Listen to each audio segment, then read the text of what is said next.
रुपैया मांगे ननदे लाल के बधाई, रुपैया मांगे ननदे लाल के बधाई।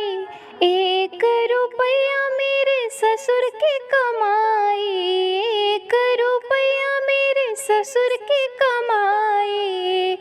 अठन्नी ले लो ननदे लाल के बधाई, अठन्नी ले लो ननदे लाल के बधाई। रुपैया मांगे ननदे लाल के बधाई, रुपैया मांगे ननदे लाल के बधाई। 1 अठन्नी मेरे जेठ की कमाई, 1 अठन्नी मेरे जेठ की कमाई। चवन्नी ले लो ननदे लाल के बधाई, चवन्नी ले लो ननदे लाल के बधाई। रुपैया मांगे ननदे लाल के बधाई, रुपैया मांगे ननदे लाल के बधाई। 1 चवन्नी मेरे देवर की कमाई, 1 चवन्नी मेरे देवर की कमाई।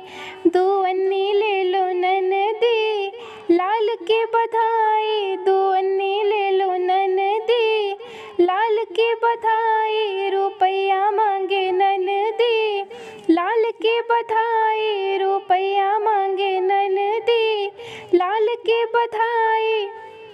1 2 अन्नी मेरे पिया की कमाई, 1 2 अन्नी मेरे पिया की कमाई। ठेंगा ले लो ननदे लाल की बधाई, ठेंगा ले लो ननदे लाल के बधाई। रुपैया मांगे ननदे लाल के बधाई।